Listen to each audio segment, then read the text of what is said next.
Buen día, humanos. El día de hoy hablaremos Diana Pérez y su servidora, Blanca Valencia, acerca del asma bronquial. ¡Vamos allá! ¿Pero qué es el asma bronquial? Bueno, es un síndrome que se caracteriza por la obstrucción de las vías respiratorias. La mayoría de las definiciones propuestas incluyen tres aspectos considerados como los más característicos de la enfermedad: inflamación, obstrucción bronquial oscilante irreversible e hiperrespuesta bronquial inespecífica. De acuerdo con ello, se puede considerar el asma como una enfermedad inflamatoria de las vías aéreas, a la que se asocia intensa hiperrespuesta bronquial frente a estímulos diversos. Ambos fenómenos ocasionan la obstrucción bronquial. Pero, ¿por qué se le considera un problema de salud al asma? Bien, en México no se cuenta con estudios epidemiológicos acerca de la prevalencia del padecimiento. Sin embargo, los datos proporcionados por el Sistema Único de Información para la Vigilancia Epidemiológica señalaron que en 2002 incrementó hasta un 52%. También mediante cuestionarios estandarizados en escolares de varias ciudades mexicanas, se observó una prevalencia de asma entre 4.5% y 12.6%. Existe una gran variabilidad de un país a otro y entre regiones de un mismo país en la prevalencia de la enfermedad. Esto se debe a factores genéticos y ambientales, que explican las diferencias en la prevalencia de la enfermedad en diversas comunidades y regiones del mundo. En los países con mayor prevalencia, el asma afecta al 30% de los niños. Los niños están más predispuestos que las niñas al desarrollo de asma.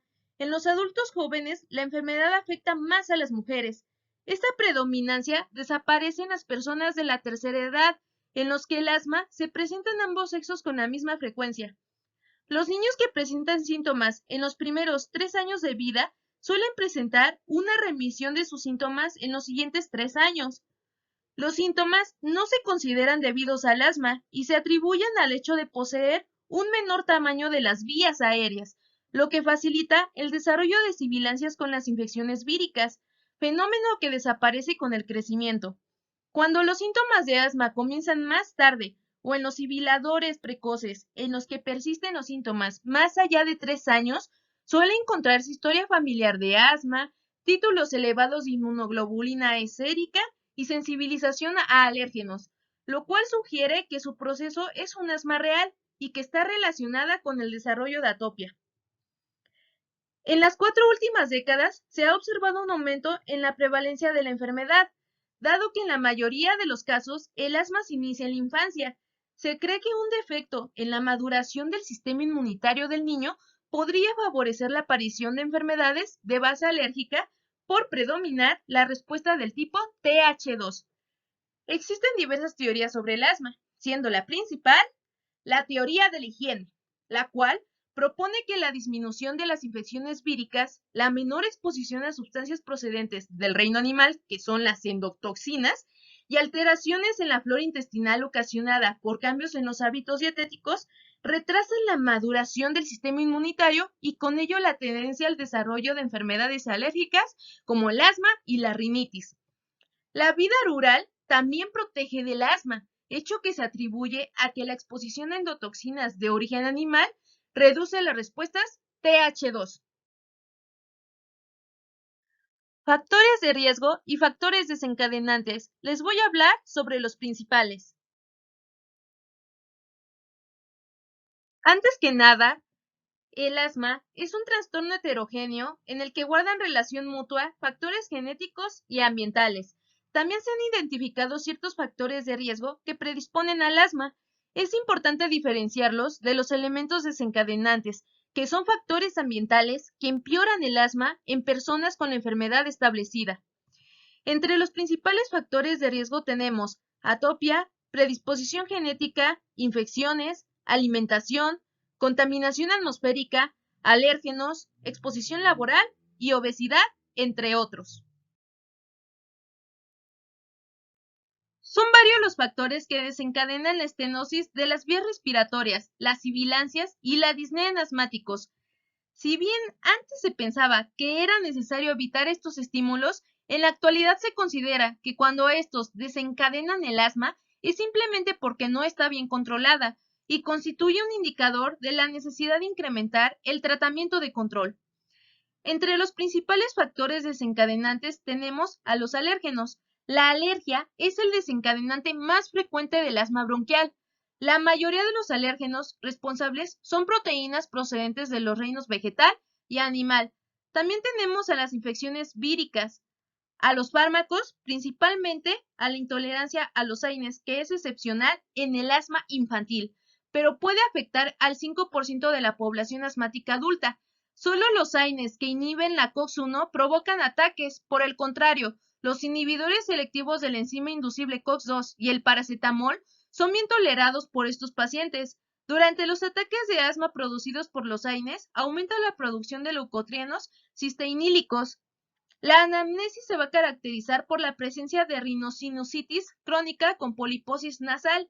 Es habitual que una rinitis con intensa hidorrea preceda el comienzo del asma. La rinitis con frecuencia se acompaña de anosmia. El asma puede iniciarse meses o años después del comienzo de la rinitis.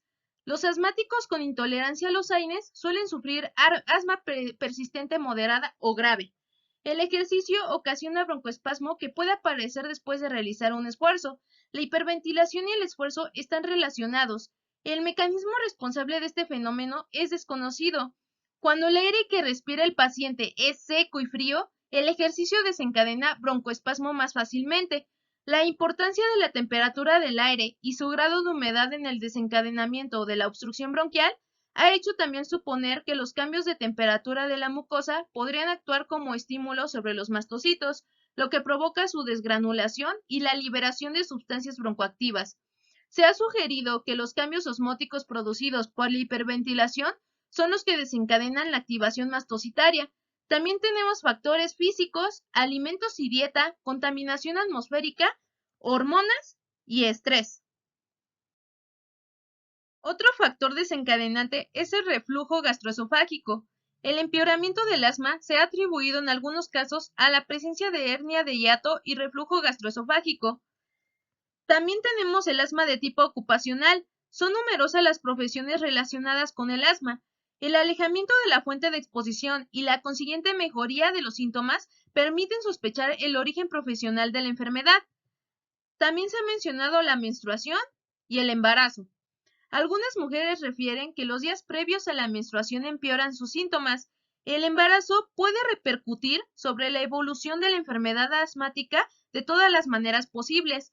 El asma puede permanecer igual, mejorar o empeorar.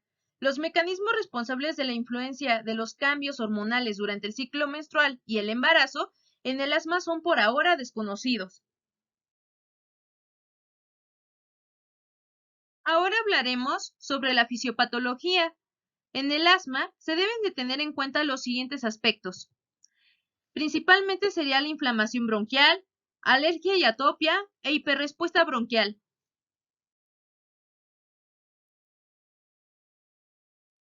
Inflamación bronquial.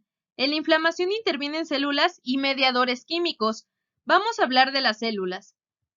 La acumulación de eosinófilos y sus productos es una de las características del asma. El infiltrado eosinófilo es el resultado de varios fenómenos, como son el aumento de la formación de eosinófilos en la médula ósea, la atracción hacia la mucosa bronquial desde los vasos por citocinas, adhesinas y factores quimiotácticos, y la activación in situ para que liberen sus productos. Es posible que el trasiego de eosinófilos esté regulado por linfocitos T activados del tipo CD4, presentes en la mucosa respiratoria, los cuales se caracterizan por elaborar ciertas citocinas que atraen y que activan la supervivencia de los eosinófilos. Los linfocitos T se reclasifican en Th1, Th2, Th17 y T reguladores.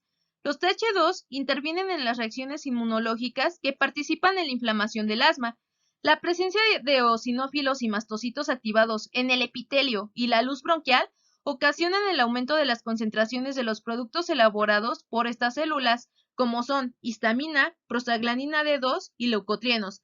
Las células cebadas poseen receptores para las inmunoglobulinas E. Mediadores químicos. Los eosinófilos y mastocitos pueden liberar sustancias químicas capaces de ocasionar edema y broncoconstricción de la mucosa respiratoria. Entre ellas destacan la histamina, los eicosanoides, que son derivados del ácido araquidónico, y el factor activador de las plaquetas. La histamina es broncoconstrictora y, según se ha demostrado, aumentan las secreciones bronquiales tras una reacción alérgica. Los eicosanoides y el factor activador de plaquetas se sintetizan a partir de los fosfolípidos de las membranas celulares por la acción de una enzima denominada fosfolipasa A2. Los eicosanoides pueden seguir dos vías metabólicas, la de la COX y la de la lipoxigenasa. Por medio de la primera se forman las prostaglandinas, los tromboxanos y las prostaciclinas. Entre las prostaglandinas, la prostaglandina D2 y la prostaglandina F2 actúan como potentes broncoconstrictores, mientras que la prostaglandina E2 ejerce una acción broncodilatadora. Durante las reacciones alérgicas inmediatas se encuentran cantidades elevadas de prostaglandina D2 en las secreciones bronquiales, lo que permite suponer que esta prostaglandina es en parte responsable de la obstrucción bronquial. A través de la lipoxigenasa se sintetizan diferentes metabolitos según la enzima que intervengan. Las tres vías más importantes son las 5, 12 y 15, aunque solo la primera y la última participan en el asma bronquial. Por la vía de la 5-lipoxigenasa se forman los leucotrienos B4, C4, D4 y E4. Los tres últimos se conocen como leucotrienos cisteínilos.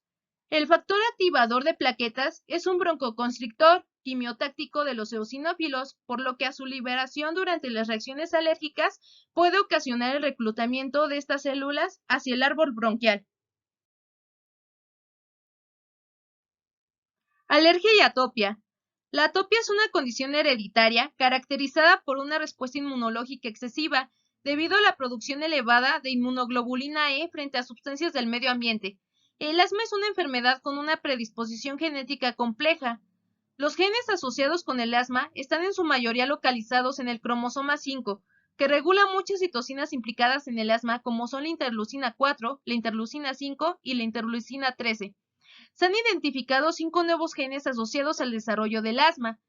La formación de la inmunoglobulina E por los linfocitos B está regulada por la interleucina 4, que es sintetizada por los linfocitos Th2. La intervención de los mastocitos en el asma bronquial se debe a la alta afinidad que tiene la inmunoglobulina E para fijarse en su membrana. Cuando se produce la reacción antígeno-anticuerpo, se liberan los mediadores químicos anteriormente señalados, los cuales causan cambios en la mucosa bronquial, que son los responsables de la obstrucción bronquial.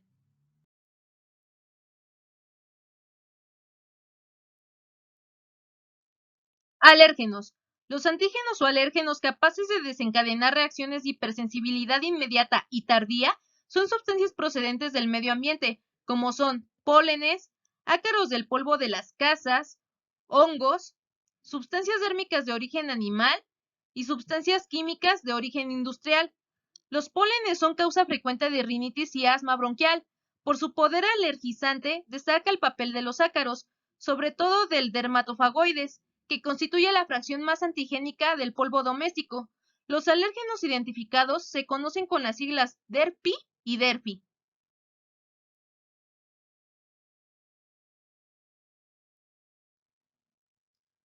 Otros antígenos responsables de crisis asmáticas son los procedentes de los animales domésticos, como son perros, gatos, hámsters, entre otros, de granja como conejos o de laboratorios como la cobaya, ratón y rata. Los hongos aerógenos constituyen otro grupo de alérgenos. Entre ellos destacan Alternaria, Aspergillus fumigatus, Pullularia, Cladosporium y Penicillium. Y aquí les dejo una pequeña tabla en la que encontrarán un resumen de los principales alérgenos. Hiperrespuesta bronquial. La hiperrespuesta bronquial se define como la tendencia del árbol bronquial a la respuesta broncoconstrictora excesiva frente a estímulos de diversa índole, ya sean físicos o químicos. La mayoría de los asmáticos son hiperreactivos, aunque también hay individuos sanos que pueden presentar hiperrespuesta bronquial y sin embargo no tienen síntomas asmáticos. La reactividad bronquial se evalúa mediante estímulos químicos, físicos y modificadores de la osmolaridad del líquido periepitelial bronquial. Las infecciones víricas, el ozono y la exposición a los alérgenos pueden incrementar la hiperrespuesta bronquial.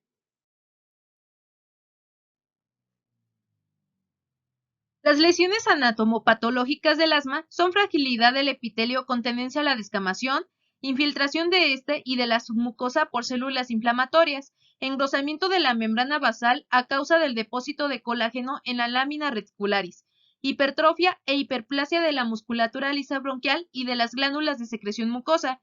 En los pacientes con asma moderado o grave es habitual la presencia de numerosos tapones de moco que ocluyen parcial o totalmente la luz de bronquios y bronquiolos. La fragilidad del epitelio se traduce por su tendencia a la descamación. El infiltrado inflamatorio destaca por estar constituido por eosinófilos activados, hecho que se demuestra por la presencia de productos citotóxicos segregados por ellos.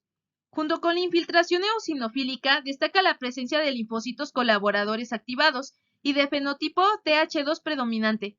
El número de mastocitos activados en la mucosa bronquial también está aumentado y se encuentran localizados predominantemente entre las fibras del músculo liso. Algunas alteraciones de las vías aéreas se consideran secundarias a la reparación de las lesiones de la mucosa producidas por la respuesta inflamatoria. Esta es una imagen histopatológica de una vía respiratoria fina en el asma letal. El interior de dicha vía está ocluido por un tapón de moco. Hay metaplasia de células caliciformes y la pared de la vía está engrosada con aumento del espesor de la membrana basal y el músculo liso. Conmigo vamos a continuar con el resto de la exposición. Vamos a hablar acerca de cuadro clínico. Desde el punto de vista clínico, el asma se clasifica en intermitente, persistente y atípica. Hablemos del asma intermitente. Esta cursa con episodios de disnea con sibilancias de intensidad variable intercalados con periodos asintomáticos. Esta forma clínica predomina en la infancia. Los episodios pueden estar relacionados o no con causas alérgicas e incluso no mostrar relación con causas evidentes. Es variable la intensidad de las crisis que pueden ser leves, percibidas como opresiones torácicas o presentarse en forma de ataques de gran intensidad. Cuando la crisis es intensa, el paciente experimenta sensación de dificultad respiratoria, sobre todo durante la inspiración. El aumento del trabajo respiratorio es evidente al advertirse la utilización de los músculos auxiliares de la ventilación, por lo cual el paciente debe permanecer sentado. Asimismo, suelen auscultarse abundantes runcus y sibilancias. En general, tiene buen pronóstico. Es frecuente que en los niños con asma intermitente los síntomas de la enfermedad mejoren e incluso desaparezcan al llegar a la adolescencia. El asma persistente se caracteriza por síntomas continuos en forma de tos, sibilancias y sensación disneica oscilante y variable en su intensidad. Los síntomas suelen aumentar por las noches durante las primeras horas de la madrugada. El empleo de fármacos broncodilatadores es obligatorio en estos pacientes, los cuales con frecuencia presentan agudizaciones graves de su enfermedad. Esta forma de presentación clínica es poco frecuente en el asma infantil y suele observarse en los asmáticos que inician la enfermedad en la edad adulta. La tos y la disnea del asma persistente pueden guardar relación con alguna enfermedad específica o ocurrir sin causa aparente. La alergia como causa desencadenante es detectada en una proporción baja en pacientes en comparación con el asma intermitente. En algunos casos se puede observar en las gráficas del flujo respiratorio máximo, oscilaciones erráticas que incluso ocurren cuando el paciente recibe tratamiento antiasmático adecuado. A este modelo de asma se le denomina asma lábil. El asma persistente tiene peor pronóstico que el intermitente y el paciente con esta forma clínica rara vez llega a curarse y suele requerir tratamiento y supervisión médica de por vida. El asma atípica. En algunos asmáticos, la enfermedad se presenta en forma de tos persistente, disnea de esfuerzo u opresión torácica. El diagnóstico de asma atípica debe considerarse sobre todo si la tos se acompaña de sibilancias y la exploración de la función ventilatoria muestra una obstrucción bronquial reversible con un broncodilatador.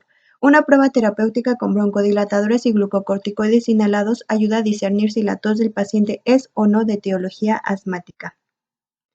El asma intrínseca.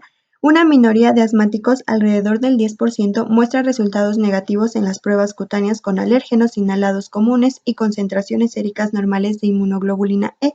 Estos pacientes con asma no atópica o intrínseca por lo regular presentan enfermedad de comienzo tardío, asma del adulto. Suele tener también pólipos nasales y a veces son sensibles al ácido acetilsalicílico. Por lo regular tienen asma persistente más grave. Se sabe poco del mecanismo que interviene, pero la inmunopatología de biopsias bronquiales y esputo parece ser idéntica a la del asma atópica. Datos recientes demuestran una mayor producción local de inmunoglobulina E en las vías respiratorias, lo cual sugiere que tal vez tengan los mismos mecanismos mediados por inmunoglobulina E. Se ha dicho que intervienen las enterotoxinas estafilocócicas que actúan como superantígenos.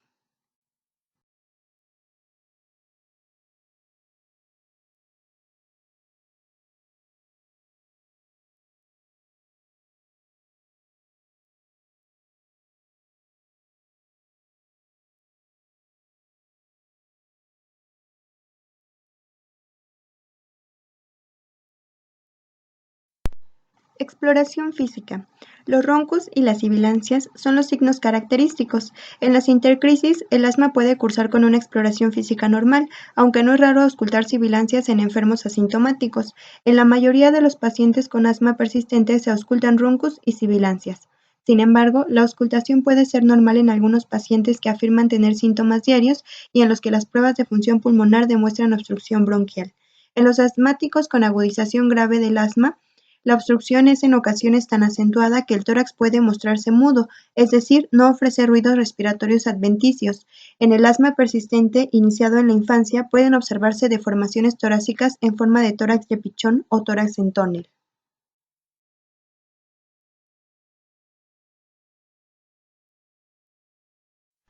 A continuación hablaremos un poco acerca de la agudización grave del asma y en unas diapositivas más adelante veremos cómo se tratan las mismas.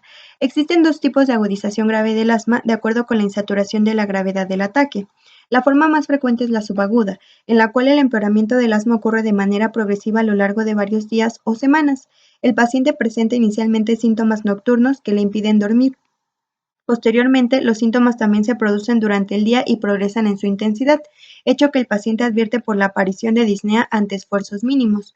Otra forma de la agudización del asma es la presentación súbita, que se caracteriza por la aparición en minutos de un cuadro grave de obstrucción en un paciente aparentemente estable. Estas formas súbitas pueden ocurrir de forma epidémica o aislada. Los síntomas y signos de gravedad permiten clasificar a los pacientes en dos categorías: uno de extrema gravedad que obliga a considerar inmediatamente maniobras extraordinarias que incluyan la ventilación mecánica, y otro de potencial gravedad que permite iniciar medidas terapéuticas que no incluyen inicialmente la ventilación mecánica. La presencia de una de las siguientes características indica la existencia de una situación límite, por ejemplo, cianosis, bradicardia y confusión, inconsciencia o agotamiento. En los casos potencialmente graves, la presencia de alguno de los siguientes datos señala una agudización del asma que obliga a establecer tratamiento bajo observación continuada: silencio pulmonar en la auscultación, frecuencia respiratoria elevada mayor de 25 respiraciones por minuto, taquicardia mayor de 120 latidos por minuto, y un flujo expiratorio máximo inferior a 200 litros por minuto y pulso paradójico. Esto es la caída de la presión arterial sistólica más de 10 milímetros de mercurio. Para valorar la gravedad de una agudización asmática se debe realizar una gasometría arterial y un balance ácido-básico. Cuando la agudización es súbita, el paciente puede llegar a la situación más avanzada sin pasar por los pasos previos. La presencia de normocapnia con hipoxemia moderada no debe interpretarse como sinónimo de benignidad del ataque. Todo lo contrario, son datos que señalan que la intensidad de la obstrucción es acentuada y que el paciente está en una situación de peligro. La existencia de ingresos hospitalarios previos y el antecedente de asma persistente corticodependiente son datos que sugieren gravedad potencial del ataque asmático.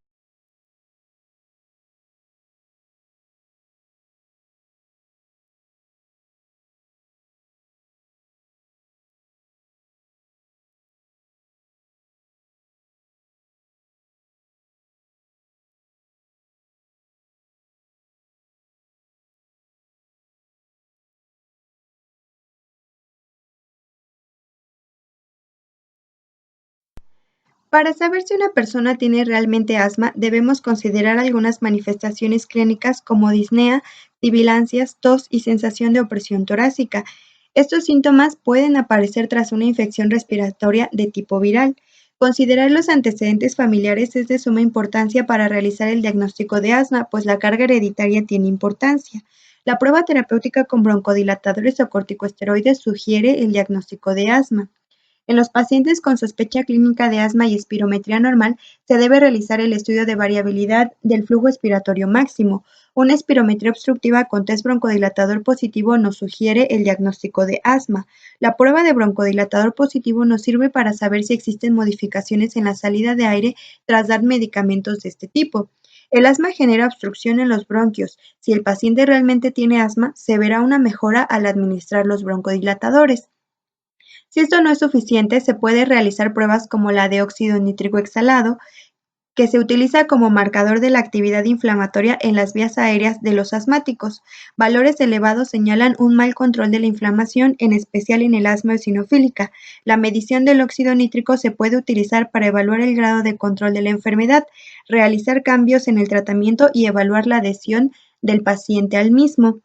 Las pruebas cutáneas con alérgenos es el método más sencillo, sensible y específico para corroborar una historia de alergia como factor desencadenante del asma. Se realizan mediante un vertido en la piel, generalmente del antebrazo, unas gotas de soluciones que contienen los alérgenos que se desea estudiar. Si existe alergia, se producirá una reacción en forma de eritema y edema. En la radiografía de tórax se realiza en pacientes con asma persistente de inicio en la infancia. Aquí se puede observar signos de hiperinsuflación y atrapamiento aéreo. Su repetición está indicada en las crisis de asma resistentes a la terapéutica, cuando la crisis se presenta con dolor torácico y si el paciente tiene fiebre o afección del estado general. Finalmente, un análisis de esputo es un análisis que se puede realizar para saber o confirmar el diagnóstico de asma. Aquí se puede encontrar espirales de Kurzmann constituidos por material mucinoso compuesto de glucoproteínas, cristales y células, y los cristales de Charcot-Leyden, que son estructuras de forma especular originadas en productos procedentes de los eosinófilos.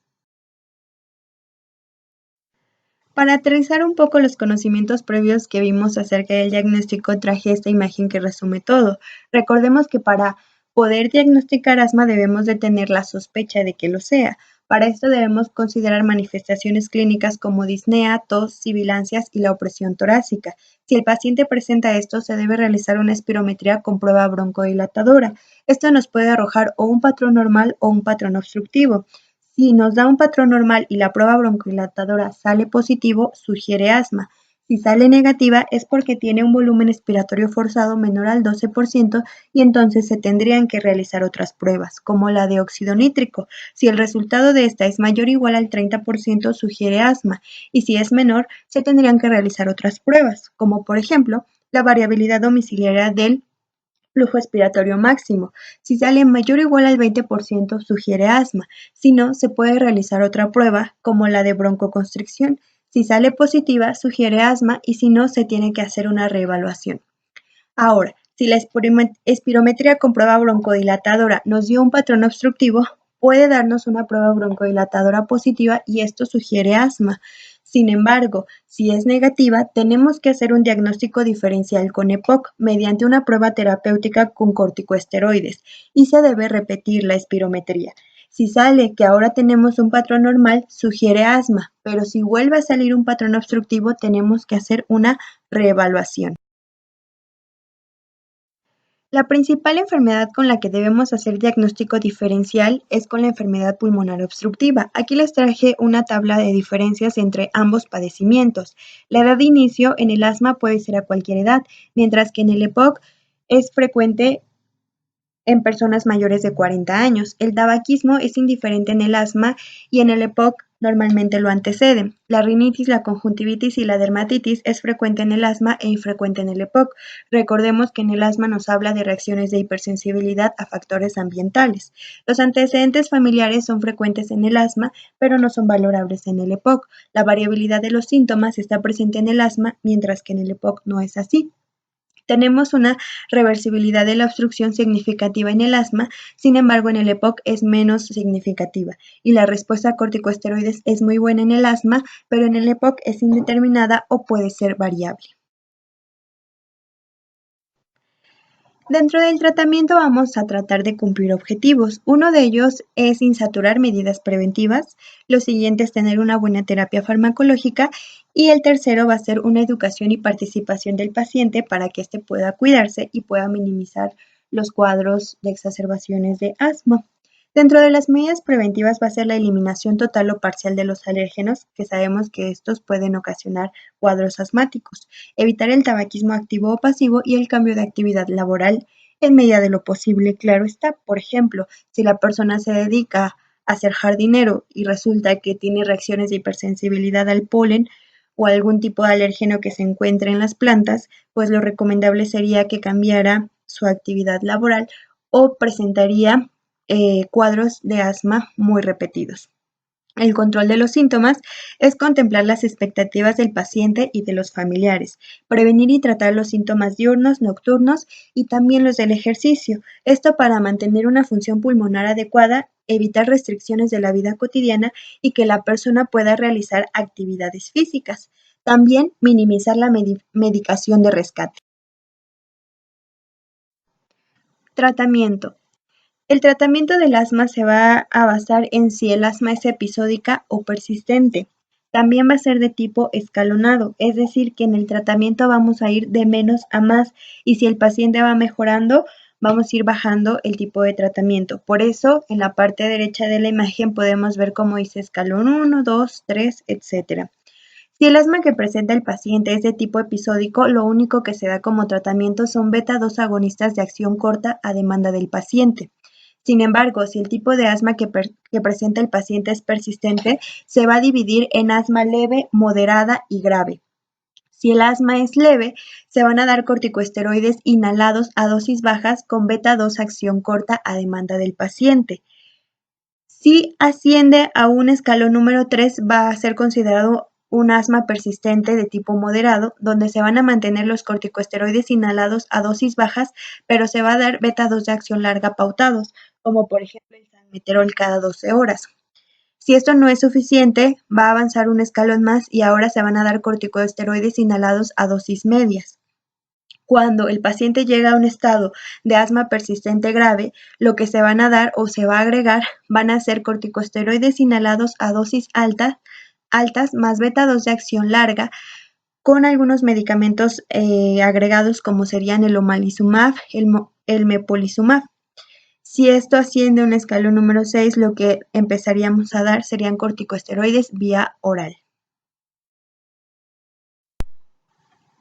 Anteriormente hablábamos del asma grave agudizada y esta vez traemos una clasificación de las exacerbaciones que van a considerar ciertos parámetros de importancia como la dificultad respiratoria, el estado de conciencia, la frecuencia respiratoria, el uso de músculos accesorios y unos puntos que se encuentran en la diapositiva siguiente.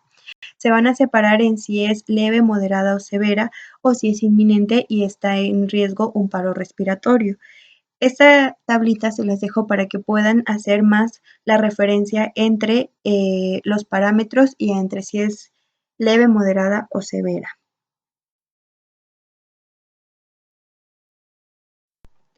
Esta es la continuación de la tabla donde vemos otros parámetros como son las sibilancias, las pulsaciones, la presión de oxígeno con aire ambiente, la presión de dióxido de carbono y la saturación de oxígeno.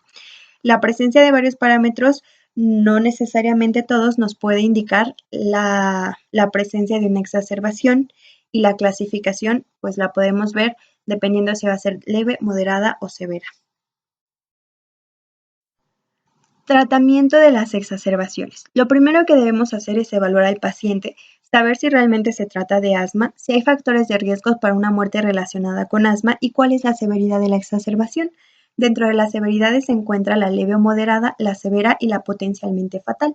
La leve o moderada se caracteriza porque el paciente sigue hablando con frases, prefiere estar sentado que acostado, aún no está utilizando los músculos accesorios de la respiración, su frecuencia respiratoria se encuentra aumentada, la de pulso se encuentra entre 100 y 120 latidos por minuto, su saturación de oxígeno se encuentra entre 90 y 95% y el flujo expiratorio máximo se encuentra más del 50% del valor teórico. Cuando avanza a una severidad mayor que se considera como severa, habla con palabras cortadas, se siente encorvado hacia adelante, su frecuencia respiratoria se encuentra más de 30 por minuto, su frecuencia de pulso se encuentra más de 120 latidos por minuto, el paciente se encuentra agitado, aquí ya se encuentra utilizando los músculos accesorios de la respiración, su saturación se encuentra en menos del 90% y su flujo expiratorio máximo está a menos o igual del 50% del valor teórico. Cuando avanza, se convierte en una potencialmente fatal y aquí se va a encontrar somnoliento, confundido o con el tórax silente. ¿Cuál va a ser el tratamiento? La más frecuente es la leve o moderada y el tratamiento va a ser con broncodilatadores de 4 a 10 inhalaciones mediante un dispositivo de inhalación media, más el espaciador. Se va a repetir cada 20 minutos durante 1 hora. Se puede dar prednisolona o se debe dar prednisolona en adultos no excediendo los 50 miligramos, en niños no excediendo los 40 miligramos. El oxígeno con flujo controlado sí está disponible y el objetivo es llegar a una saturación de 93 a 95 en adultos y de 94 a 98 en niños. Si va mejorando, pues continuamos el tratamiento y se evalúa la respuesta al cabo de 1 hora. Si el tratamiento no funciona o si después de evaluarlo en 1 hora empeora, se va a trasladar a un centro de agudos. Igual se va a trasladar a un centro de agudos si el tipo de exacerbación es severa o potencialmente fatal.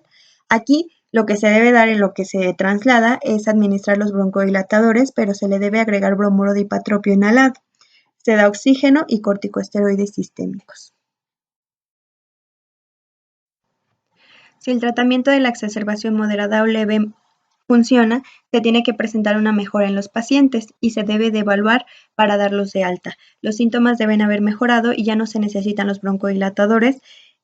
El flujo expiratorio máximo se encuentra más del 60 o el 80% y la saturación de oxígeno está más del 94%. La medicación de rescate se continúa según el paciente lo necesite. La medicación controladora se inicia o aumenta, dependiendo de la condición del paciente, y se revisa la técnica del uso del inhalador y la adherencia al tratamiento. La prednisolona se continúa durante 5 a 7 días en el adulto y durante 3 a 5 en los niños. El seguimiento se da dentro de 2 a 7 días para adultos y el de niños de 1 a 2 días. Ya en el seguimiento, pues vamos a ver si se continúan con las dosis, si se reduce, si hay exacerbaciones o si mejoró.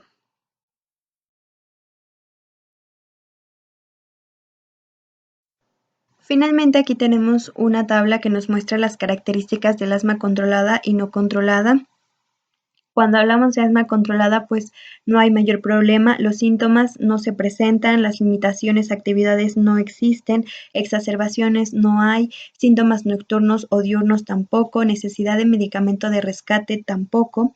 Cuando es parcialmente controlada, vamos viendo que los síntomas ya se hacen presentes, las limitaciones se encuentran en cierta medida, la función pulmonar pues no es tan buena, las exacerbaciones se presentan, aunque no tan seguido, sí se presentan. Y finalmente en las no controladas, pues ya las exacerbaciones se van a presentar una vez por semana y todos los síntomas, todas las limitaciones van a estar presentes. Esto nos habla del pronóstico que puede tener el paciente. Este va a estar basado en un buen diagnóstico de parte del médico y en un buen apego al tratamiento por parte del paciente para que el pronóstico pueda ser muy bueno. Lo vemos en la tabla. Si el asma llega a controlarse, el paciente no va a tener mayor problema, no va a tener limitaciones ni va a presentar exacerbaciones. Sin embargo, si no hay un buen apego y también de parte del médico, si no hay una buena relación médico-paciente, entonces esta no se va a controlar y va a recaer en el pronóstico del paciente con asma.